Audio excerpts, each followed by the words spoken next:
Welcome to another episode of boardsi Leadership Talks. Today, we're excited to have a special guest who embodies the spirit of entrepreneurship and influence, Matt Brown. Matt is a globally recognized podcaster, speaker, and three-time Amazon best-selling author. He brings to a table over 25 years of rich experience as a veteran entrepreneur, having founded 14 startups with multiple successful exits. His journey is not just about creating businesses, it's about innovating and leading in the entrepreneurial world. At the core of Matt's success is his ability to work with business leaders and transform them into influential figures in their industries through his company, Showworks Media. Matt provides scalable influence systems, empowering leaders to shape perceptions, inspire actions, and drive impactful decision making. Matt's expertise is further exemplified in his role as the host of The Matt Brown Show, a renowned global business podcast. Here, he has engaged in deep, insightful conversations with over 800 extraordinary guests, ranging from billionaires across 6 continents, New York best-selling authors, Navy SEALs, and global business thought leaders. These discussions have not only built a global following for his podcast, but have also equipped Matt with unparalleled insights into the world of business and influence. In addition to his podcast, Matt is the author of the #1 bestseller book, Secrets of Influence. This book is a culmination of experiences and learning, providing valuable tools and frameworks for anyone looking to elevate their influence in the business world. Today, we will talk about Matt's journey, exploring the highs and lows of his entrepreneurial ventures, and uncover the secrets behind becoming a successful business influencer. We'll also discuss his book, Secrets of Influence, and extract key lessons that our listeners can apply in their own leadership journeys. So join us as we dive into the conversation with Matt Brown and discover what it truly takes to be a leader and influencer in today's fast-paced business world. Matt Brown, welcome. Martin, it's great to be here, buddy. It's great having you here. I'm excited to have this the other way around. Since we originally met, you brought me onto your show, The Matt Brown Show. Yeah, that's right. I think you've been on the show twice. Yep. Last time was Secrets of Fail. It was a series we were doing around the importance of failure in becoming successful as a business leader. Yeah, that was a good one. I like it. So, Matt, could you share with us the most significant turning point in your entrepreneurial journey that led you to where you are today? It's a great question. It actually is the Matt Brown Show. So when I started it about 10 years ago, I really sucked at it. I'm an introvert.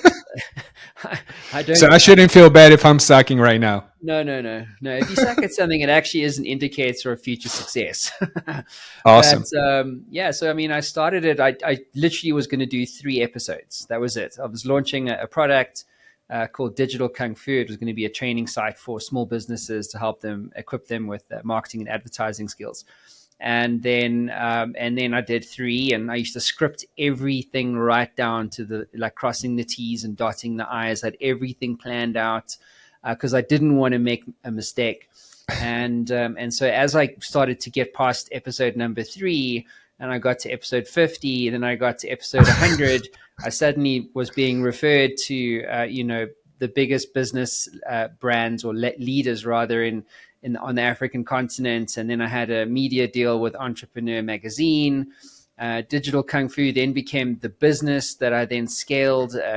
Scaled that up to about 55 people in about 3 years. And it was all through the show. I had dozens of sold out shows. I was the most famous I'd ever been in a relatively short period of time. And now the show is in the top 2.5% of all podcasts that exist globally. We reach, I think, it's an audience in 100 countries around the world. I've written 3 books off the show. I've got an incredible network. And to answer your question very succinctly, none of it would have happened if I hadn't made that decision to just start a podcast. Yeah. And speaking of that, what inspired you to start the Matt Brown Show? Well, it was actually called the Digital Kung Fu Show in the beginning, but the reason, what inspired me was just to make a difference, and I think the why behind that show um, hasn't changed. It was all about making a positive difference to business leaders and entrepreneurs around the world through information sharing at scale, which, by the way, is the definition of influence. So, if you ask 10 CEOs, or I do, ask 10, what's 800. the, yeah, 800, what is influence? I'll get 10 different answers. And so there's nothing necessarily wrong with that. But where people typically go is they go, oh, no, it's influencer marketing. I mean, it's like, no, influence is a much, much bigger idea than just influencer marketing and how many followers you have. Influence, is the currency of future business leadership. And influence is really about not elevating oneself, which is influencer marketing. Uh, Influence is about elevating others. And if you think about Nelson Mandela, Elon Musk, Oprah Winfrey, and all these other amazing business leaders and what they did to the world, like in Nelson Mandela being South African, locked up in prison for 32 Yeah. years. I'm from South Africa, and he made the choice to influence in a positive way because he didn't have to. He could have been really pissed off with, the guys that put him in prison and stuff, the government at the time, but he chose to bring South Africa together. And if he didn't make that choice, South Africa would be a war zone. There'd be a civil war. It would be a terrible, terrible place to go. But it's not like that today because he made the choice to positively, uplift South Africa as a community. Elon Musk, what he's doing with SpaceX and Tesla and pretty much every other thing that he's doing, it's about elevating humanity. Oprah Winfrey built $1 billion media company, Harpo, by literally elevating others up through her platform.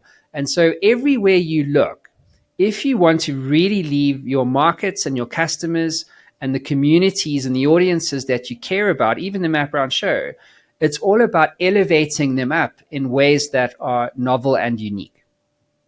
I love that. Yeah, and I truly believe that as well. So makes sense why it worked out for you.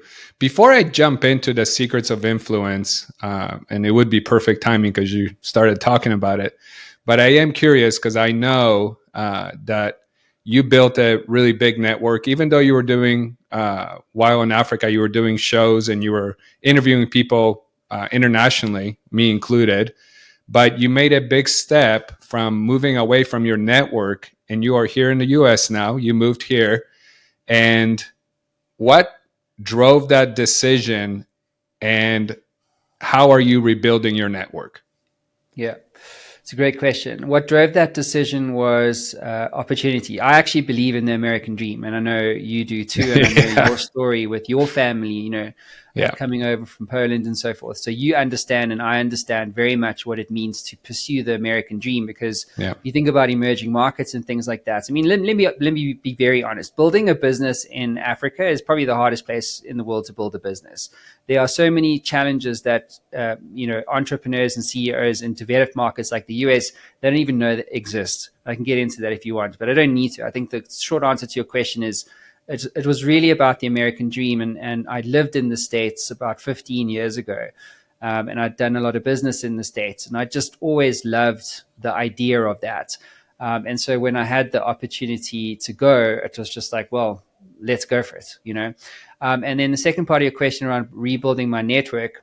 Well, I actually, as you know, lost all my network when I arrived in the US. But I did have the show.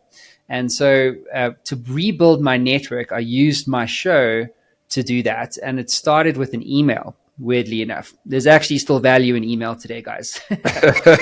But I sent an email to 1,000 founders and CEOs of startups in California only who had raised $1 million or more in the preceding 12 months.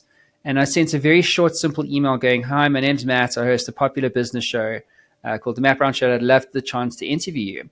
The show's featured New York Times bestselling authors, Navy SEALs, blah, blah, blah, Steve Blank, Jeffrey Moore, some of the big thinkers in the startup space. And I'd love to give you some free PR exposure. Here's the link to book your interview. Thanks so much, Matt." And I went to bed that night, and I woke up the next morning, and I couldn't believe what I saw. There were 190 booked interviews, which And then I stood back, and I was one, concerned with the amount of time I'd now need to spend. I wasn't expecting that kind of a response. But the question that I was immediately asking myself was, well, what is this? Why did it work? How was I able to make 190 connections on an single email, and combining that with a show? And that's when I cottoned on to this whole idea of influence. That's actually what influence is. Like, how did I inspire action at that kind of level of scale in a matter of seconds with my cost being practically zero? And that's when I was like, wow, this is an incredible thing. And so that's how I've really started to rebuild my network. And obviously now, I think just this year, we've done probably more shows than any other year previously, because I believe what you believe too, Martin, which is your network is your net worth. But I'm doing it in a way that's really different and unique, and it's resonating with a lot of CEOs in the US. Awesome. And I did know that you did that through email because you talk about it in the book. Yeah. So if someone's looking for the details of the email and the story, get the book. There you go. So speaking of your book, in your book, Secrets of Influence, what are the key strategies you emphasize for individuals aspiring to become influential leaders? Yeah.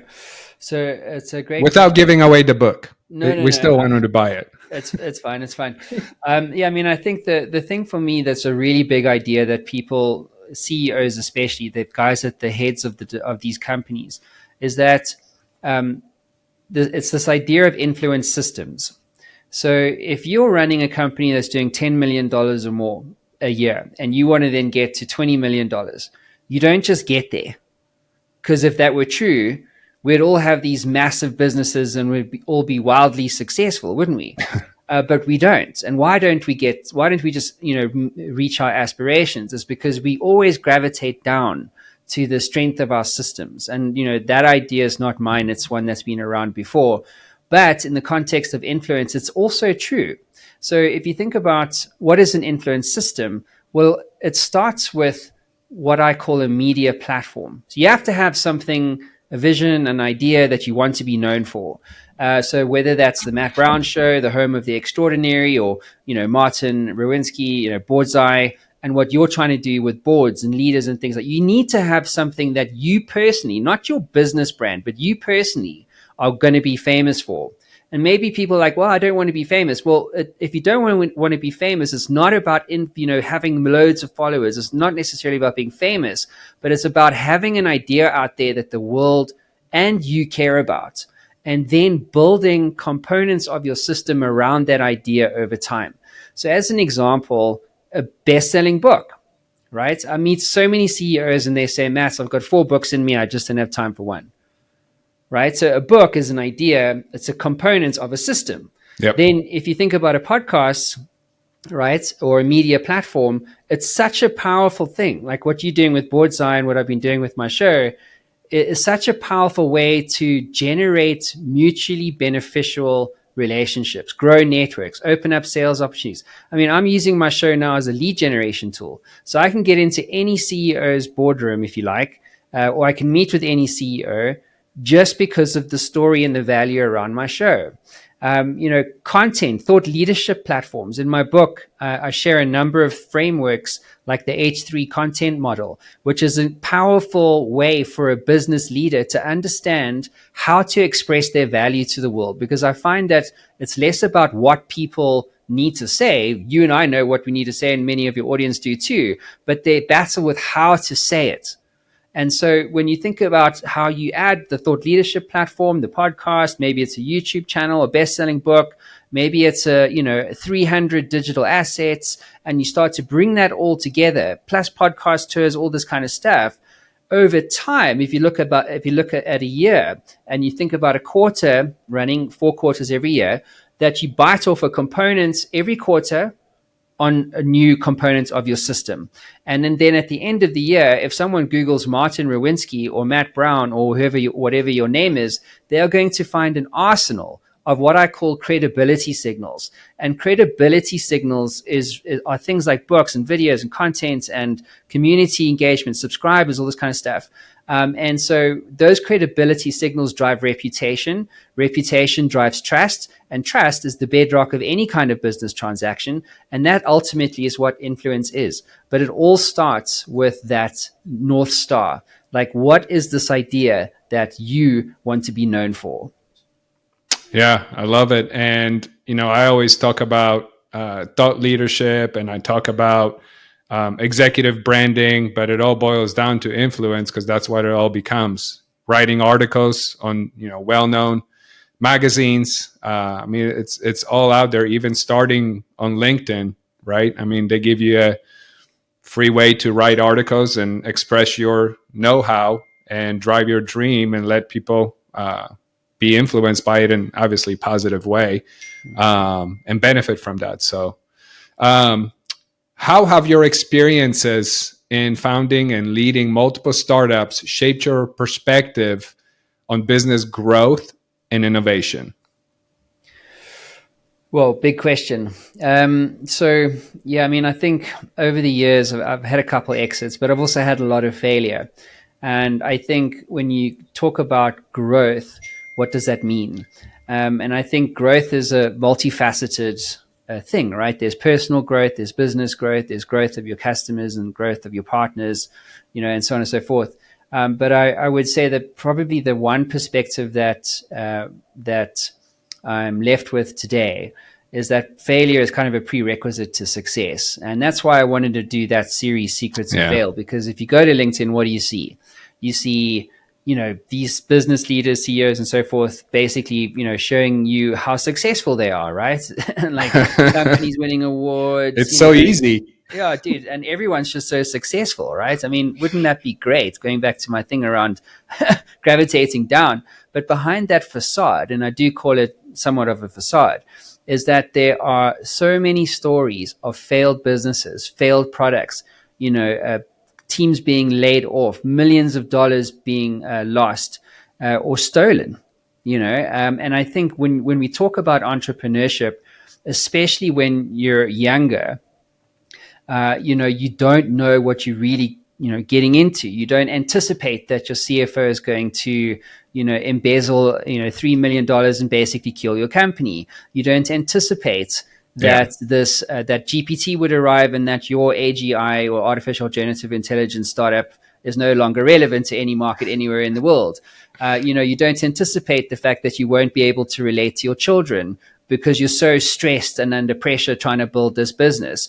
And so this growth for me is very much around business growth and personal growth and where those two intersect. My first book was called Your Inner Game, and it was literally about this inner struggle and suffering that we all go through to build something that's meaningful to the world. And you see it, I see it in, guys that I interview, especially on that series. I had several of them actually break down and start crying on the show. And I find that to be a story that's worth sharing. And so that's what that's why the book came out. We put so much content out around this just to encourage business leaders to talk about their failures. Because I think we learn it at school, don't we? It's like we don't get an A on our maths test. Now suddenly failure is bad. But then when you get into the real world, you know that you have to fail to become successful. And what was really inspiring about that series in particular and about that book in particular was just how much these founders, these business people, they turned everything around. It was amazing. Like they went from completely down and out. It was literally like the Rocky story to, winning the world championship, having these massive exits, or just building a business that they've now had for, 12 years, 15 years after the fact. And so that perspective, and I think it is what I love about doing podcasting, is that, the more I do podcasting, the richer I get. Because when it comes to perspective, you get two types of people. You get those that are poor in perspective and those that are wealthy or rich in perspective. But if you only ever have a poor perspective on what you're doing, you will never be wealthy. But if you have a rich perspective on what you're doing and you've lost your business, you will always be able to generate wealth. And I think that's what's really powerful about this idea of growth and perspective. Yeah, and I think without fail, I mean, how can you grow? How can you grow if everything comes so easy and success is so easy, and then at the end of the day, where does the happiness happen? If it was so easy, can you really appreciate it versus, fail, whether it's a project, product, an entire business, and you have to rebuild it from scratch? I think absolutely correct that failure is the stepping stone to success, and enjoying it, the success, enjoy the good times because you failed before.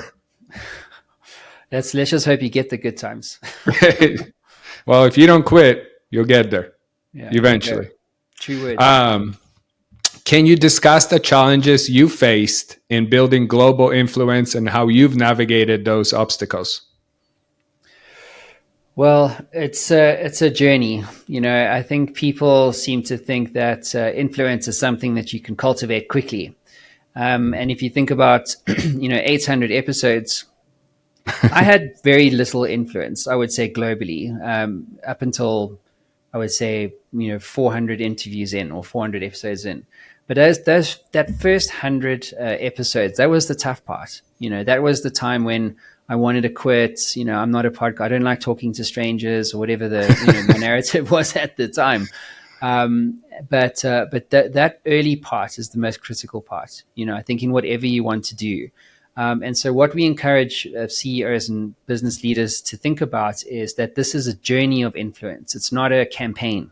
We can create a campaign around your book and content around your book and that kind of stuff, but that's just a stepping stone on the journey. Like, you need to be podcasting, you need to be creating thought leadership content, you need to be speaking on podcasts, you need to be speaking at events, and so these things take time. And so, in the same way that most podcasts fail, interestingly enough, because I believe people are focusing, or especially podcasters, new guys and girls, they're focusing on the wrong thing. They're focusing on the downloads. They're going, I only got 50 downloads on episode 8. It's like, dude, you're on episode 8, And another stat got shared with me the other day that less than 0.2% of all podcasts that exist in the world get past 700 episodes. Why is that? Why is that? And when you ask the question, the obvious answer is, well, someone gave up. They quit, right? Somewhere along the line, because it got too hard. They were on episode 98, and then they realized actually they're not able to commercialize a podcast by selling ads to sponsors, which I don't believe in at all. There's so many other ways to commercialize a show. But my point is that it is a journey. And so you have to persevere, like you said, but recognize that the value in persevering on this journey of influence is not only about, the value that you can create today, making a positive difference that you can create today, but it's also about building a legacy. So let me explain. So if I got hit by a bus tomorrow, God forbid, right? And then my son or my daughter Googled Matt Brown, what would they find in 10 or 15 or 20 years' time? They would find all my credibility signals. They'd find my books, they'd find my interviews, and they would be able to really get a sense of the legacy that I was leaving behind. You see what I mean? Yeah. And so for many of my clients, it's not just about making a current impact in the market that they care about, whatever that is, but also they want to leave a legacy, and I think legacy is an idea that is a powerful one, because you don't think about legacy until the end. And I think that's a sad thing. When you're on episode 98, you're not thinking about legacy. But let me tell you, when you get up to like the 1,000 range, now suddenly you go, oh shit, what have I built? I've actually built legacy.